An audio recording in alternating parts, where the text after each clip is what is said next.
Polisi yang menangani kasus kecelakaan bus maut di tol Surabaya Mojokerto menemukan fakta yang membuat publik tercengang. Sopir bus yang membawa puluhan penumpang itu ternyata positif narkoba.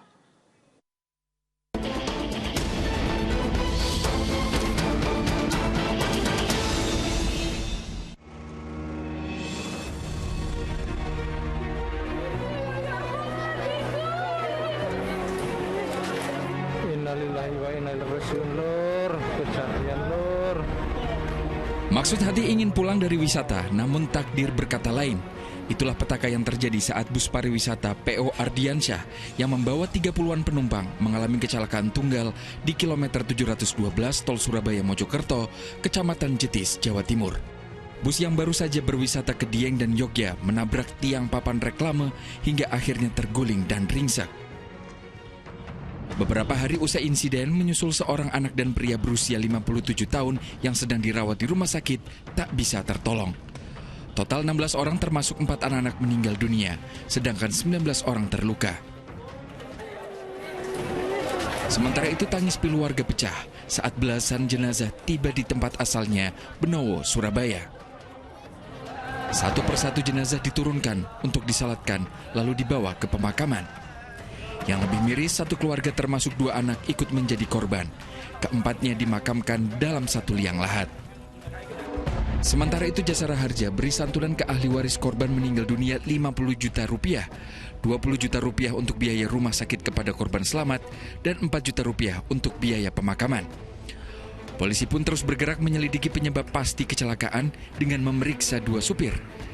Ternyata bus dikemudikan oleh supir cadangan yang diduga mengantuk. Ia turut mengalami luka sehingga menjalani perawatan intensif. Sedangkan sang supir utama selamat karena duduk di bagian belakang bus. Hasil investigasi, bus baru berjalan 12 km dari rest area Tol Ngawi. Menggunakan lajur kiri, baru beberapa saat melaju, bus lalu oleng hingga ke bahu jalan. Sopir sempat melepaskan gas, namun tidak sempat menginjak pedal rem, hingga akhirnya menabrak tiang penunjuk jalan. Setelah dia menyalip dari sebuah truk, dia mengambil lajur kiri. Nah setelah itu dia berjalan mulai mengantuk. Dan setelah turun bahu jalan, dia juga tidak menginjak rem dan tidak menginjak gas dan katanya tidak sempat menginjak rem. Dan pada saat membanting ke kanan sudah tidak bisa.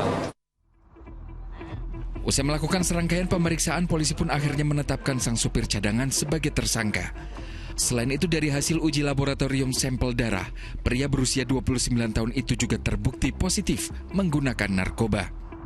Hari ini tadi dari hasil gelar sudah ditingkatkan statusnya dari saksi sudah menjadi tersangka. Pengendara tersebut diduga mengkonsumsi narkoba. Nah, ini jenisnya masih didalami. Kalau hasil labnya dinyatakan positif ya, positif narkoba. Kini ia terancam hukuman 5 tahun penjara.